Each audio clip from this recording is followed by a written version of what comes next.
अस्सलाम वालेकुम। Quiz master में आप लोग का खैर मकदम करते हैं। तो आइए देखते हैं आज भी 50 क्वेश्चन जो साइंस के हैं। आपके एग्ज़ाम में इससे ही प्रश्न आने वाले हैं, तो इसको ध्यान से देखिए। अगर आप चैनल पे आ चुके हैं तो प्लीज़ स्किप करने की कोशिश मत करिए, एक बार इसको ध्यान से देख लीजिए। तो आइए शुरू करते हैं। क्वेश्चन नंबर 1 है, पानी का रासायनिक सूत्र क्या है? तो जल का रासायनिक सूत्र क्या है? तो H2O जल का रासायनिक सूत्र है। Option A is right.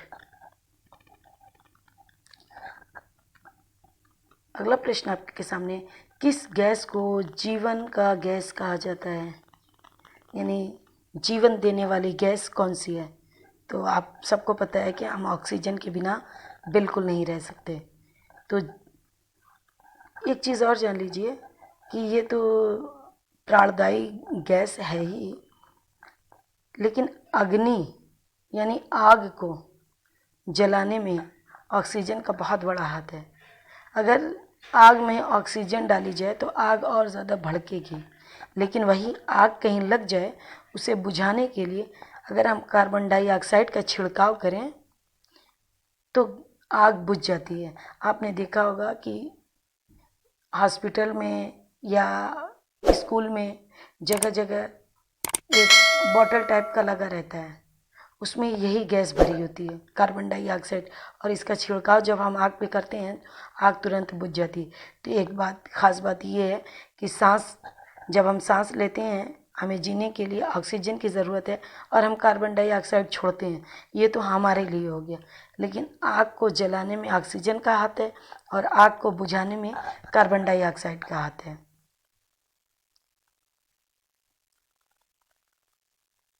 अगला प्रश्न, सबसे हल्का तत्व कौन सा है? तो सबसे हल्का तत्व हाइड्रोजन गैस है।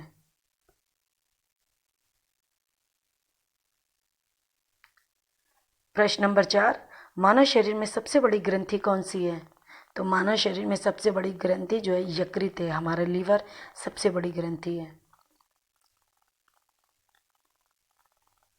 अगला प्रश्न है, किस धातु को तरल धातु कहा जाता है? धातु तो सभी ठोस होती हैं, लेकिन कौन सी ऐसी धातु है जो तरल अवस्था में पाई जाती है? तो वो पारा मरकरी है।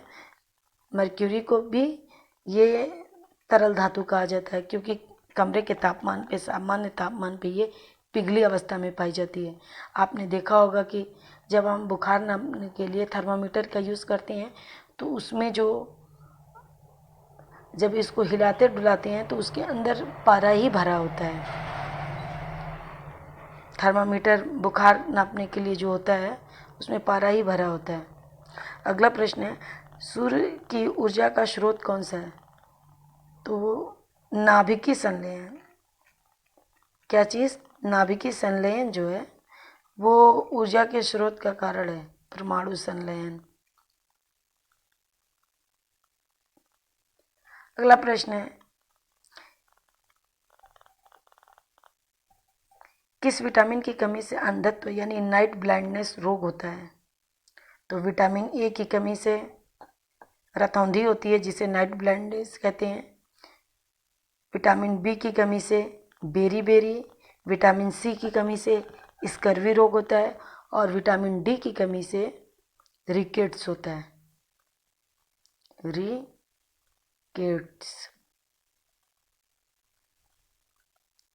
स्कर्वी। तो सही जवाब हो जाएगा ऑप्शन ए। अगला प्रश्न है, मानव शरीर में रक्त का पीएच मान क्या होता है?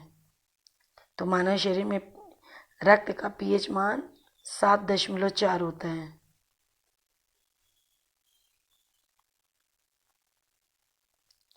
अगला प्रश्न है, प्रकाश वर्ष किसका मापन है? यानी एक प्रकाश वर्ष, 2 प्रकाश वर्ष ऐसे मापते हैं, तो ये किस चीज़, हर चीज़ को नापने के लिए एक इकाई होती है। जैसे द्रव्यमान वाली कोई चीज़ हो तो 1 किलो 2 किलो नापते हैं, तरल चीज़ हो तो 1 लीटर 2 लीटर नापते हैं। तो इस तरह से प्रकाश वर्ष एक मापक है। तो इससे प्रकाश वर्ष से क्या मापते हैं? तो दूरी नापते हैं। 1 प्रकाश वर्ष, 2 प्रकाश वर्ष, ये दूरी का मात्रक है। अगला प्रश्न है प्रश्न नंबर 10, डीएनए की खोज किसने की थी? तो डीएनए की खोज जेम्स वाटसन और फ्रांसिस क्रिक ने की थी। Option A is right.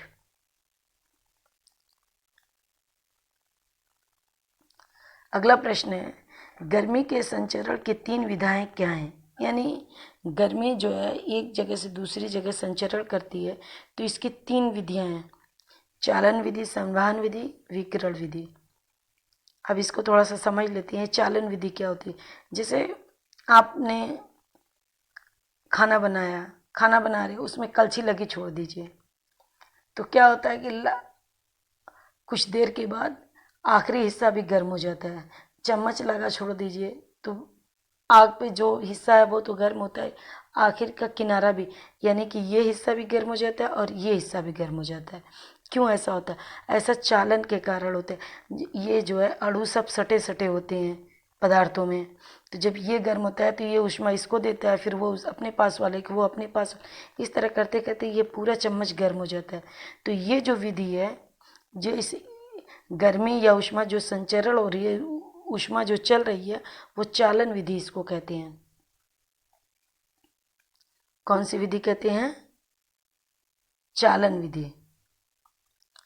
और एक होता है संवहन विधि। जैसे आप पानी यहाँ पे, और यहाँ से आप इसको हीट दे रहे हैं, ये बर्तन में पानी है, तो क्या हुआ कि यहाँ कुछ अणु हैं पानी के, ये गर्म हो रहे हैं, ये गर्म होकर ऊपर उठ जाएंगे, ये दूसरे अणु इसकी जगह ले लेंगे।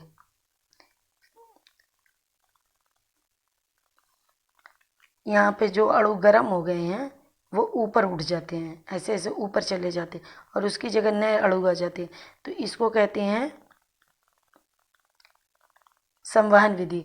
और विकिरण विधि तो ऐसी है कि धूप से, ये जैसे यहाँ पास में कोई चीज़ रखी हो और उतनी दूर आग जल रही है, तो आपको तपिश का एहसास होगा, लगेगा कि हमको आँच आ रही है, तो वो जो आता है वो विकिरण के माध्यम से आता है, उसको विकिरण विधि कहते हैं।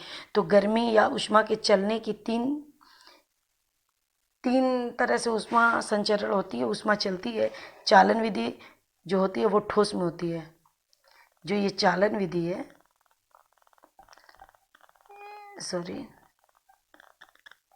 जो ये चालन विधि है, ये ठोस में देखने को मिलती है।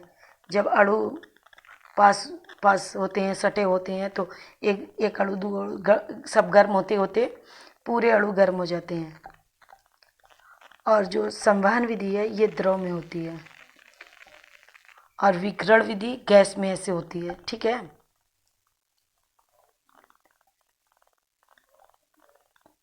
अगला प्रश्न है मनुष्य के शरीर में कितनी हड्डियां होती हैं? तो मनुष्य के शरीर में 206 हड्डियां होती हैं, ये सबको पता है। अगला प्रश्न आपके सामने है कि ओजोन परत में छिद्र का कौन सी गैस है? ओजोन परत में छिद्र का कारण कौन सी गैस है? यानी ओजोन में जो छेद हो रहा है उसका कारण कोई गैस है, तो वो कौन सी गैस है? कार्बन डाइऑक्साइड है, ये क्लोरोफ्लोरो है, या ओजोन है, या नाइट्रस ऑक्साइड है? कौन सी है? तो सही जवाब हो जाएगा ये बी, क्लोरोफ्लोरोकार्बन। इसके कारण ही ओजोन में छिद्र हो रहा है। और जब ओजोन में छिद्र होगा, ओजोन में छेद हो रहा है, तो त्वचा का कैंसर आम बात हो रही है, त्वचा का कैंसर बढ़ रहा है। तो हमें चाहिए कि ये क्लोरोफ्लोरो जो कार्बन है, ये रेफ्रिजरेटर और एसी से उत्पन्न होती है गैस। तो क्लोरोफ्लोरोकार्बन का उत्सर्जन हमें कम से कम करना है। अगला प्रश्न है कंप्यूटर की मेमोरी को किस में मापा जाता है? भाई ये इसका नापना क्या है?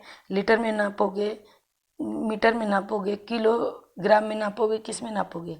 तो कंप्यूटर की मेमोरी को बाइट में नापा जाता है, 1 बाइट, 2 बाइट।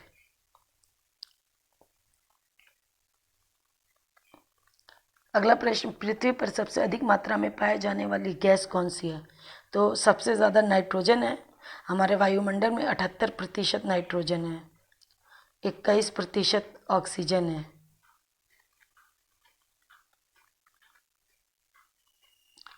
अगला प्रश्न, मानव शरीर में रक्त का शुद्धिकरण किस अंग द्वारा किया जाता है? तो रक्त का जो शुद्धिकरण है वो वृक्क किडनी करती है।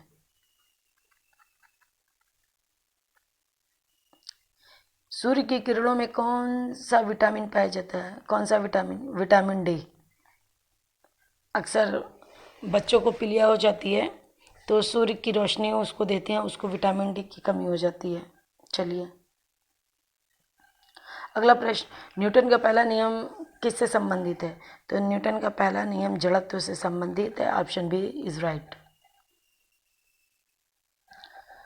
कौन सी धातु कमरे के तापमान पर तरल होती है? पारा। ये एक ऐसी धातु है जो तरल अवस्था में पाई जाती है। वैसे तो कोई भी धातु को बहुत ज़्यादा हीट कर देंगे, बहुत ज़्यादा गर्म कर देंगे तो वो तरल हो जाएगी, लेकिन ये सामान्य तापमान पर ये तरल अवस्था में पाई जाती है।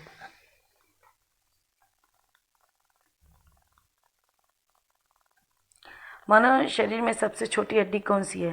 तो स्टेपीज जो है ये मानव शरीर की सबसे छोटी हड्डी है और ये कान में पाई जाती है, और सबसे बड़ी हड्डी जांघ में पाई जाती है।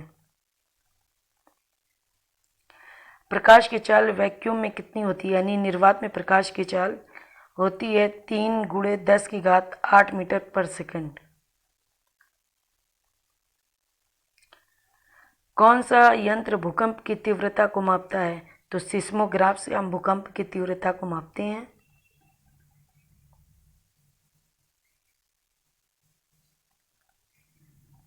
सोडियम का रासायनिक प्रतीक क्या है? Na सोडियम का रासायनिक प्रतीक है। कोशिका का शक्ति गृह किसे कहा जाता है? माइटोकॉन्ड्रिया को कोशिका का शक्ति गृह कहा जाता है। ऊर्जा घर।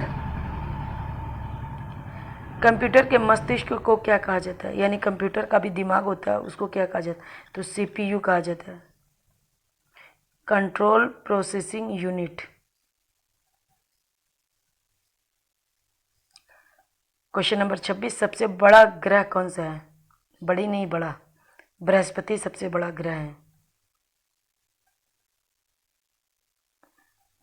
वायु में ऑक्सीजन की मात्रा लगभग कितनी है? तो वायु में ऑक्सीजन की मात्रा 21% है, नाइट्रोजन 78%। सर्वोत्तम विद्युत सुचालक कौन सा है? तो विद्युत का सुचालक मतलब जिसमें विद्युत आसानी से दौड़ती हो, सबसे तेज, तो वो है चांदी। चांदी विद्युत का सबसे अच्छा सुचालक है। दूध को दही में बदलने में कौन सा जीवाणु का योगदान है? यानी दूध से दही कैसे बनता है? दूध से दही बनाने की प्रक्रिया में लैक्टोबैसिलस नामक जीवाणु का बहुत बड़ा योगदान है।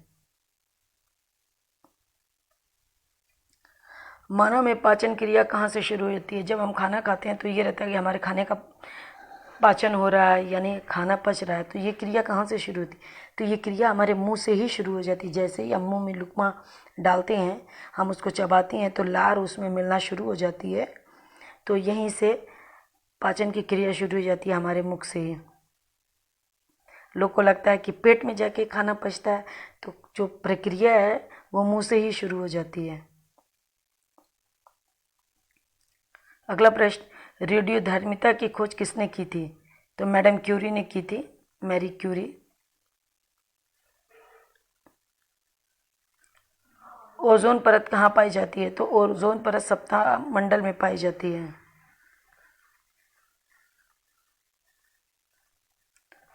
कंप्यूटर के डेटा को अस्थायी रूप से स्टोर करने के लिए किसका प्रयोग किया जाता है? तो हार्ड डिस्क का प्रयोग किया जाता है। क्लोरोफिल में कौन सा तत्व पाया जाता है? मैग्नीशियम पाया जाता है क्लोरोफिल में। आप लोग से गुजारिश है कि अगर आपको वीडियो अच्छा लगे तो प्लीज़ इसे लाइक कर दें और चैनल को सब्सक्राइब कर लें और बेल नोटिफिकेशन को ऑन कर लें। आप लोग के कमेंट का मुझे इंतज़ार रहता है। आपका एक लाइक और एक कमेंट हमें मोटिवेट करता है, आप जैसे हज़ारों लोगों को एक सही राह दिखाने के लिए। तो प्लीज़ आप लोग हमारा हौसला अफजाई करें और ऐसे ही हम आपकी खिदमत में लगे रहें। अगला प्रश्न, पानी का घनत्व अधिकतम किस तापमान पर होता है? 4 डिग्री सेल्सियस पर। मानव शरीर में लाल रक्त कणिकाएं कहाँ बनती हैं? तो अस्थि मज्जा में बनती हैं लाल रक्त कणिकाएं। ध्वनि किस माध्यम में सबसे अधिक गति से चलती है? यानी ध्वनि की चाल सबसे अधिक किस में होती है? तो ठोस में होती है। यानी ठोस में सबसे ज़्यादा, फिर द्रव में, फिर गैस में, यानी सबसे कम गैस में, निर्वात में।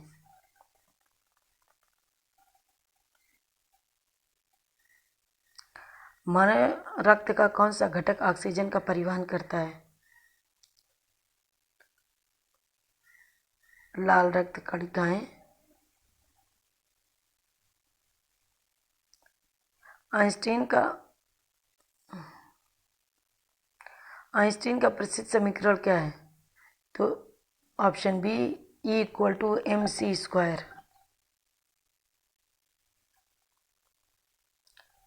दूरबीन का आविष्कार किसने किया था? तो दूरबीन का आविष्कार गैलीलियो ने किया है।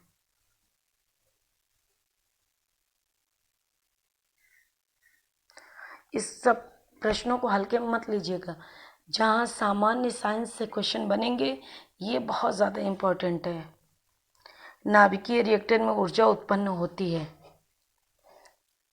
विखंडन द्वारा, नाभिकीय विखंडन द्वारा। ग्रहों की गति का नियम किसने दिया था? तो केपलर ने ग्रहों की गति का नियम दिया है। किस ग्रह को लाल ग्रह कहा जाता है? मंगल को लाल ग्रह कहा जाता है। हीमोग्लोबिन में कौन सा तत्व पाया जाता है? आयरन पाया जाता है हीमोग्लोबिन में। चांद पर गुरुत्वाकर्षण बल पृथ्वी की तुलना में कितना होता है? 1/6।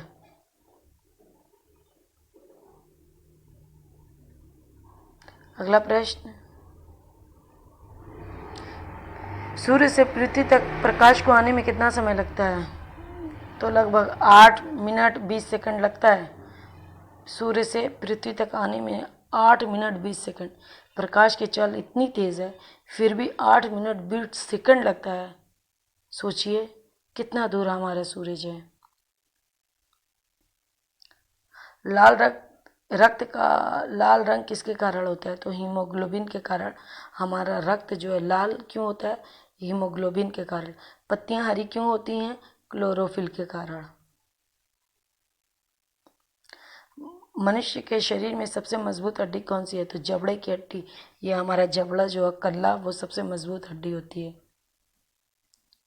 अगला प्रश्न, सूर्य के केंद्र का तापमान कितना होता है? लगभग 20 मिलियन डिग्री सेल्सियस, लगभग 15 मिलियन डिग्री सेल्सियस। तो सही जवाब हो जाए 15 मिलियन डिग्री सेल्सियस। अगला प्रश्न है, मनुष्य के मस्तिष्क का वजन कितना होता है? तो 1.4 किलोग्राम। 1.4 किलोग्राम लगभग। तो ये थे 50 क्वेश्चन।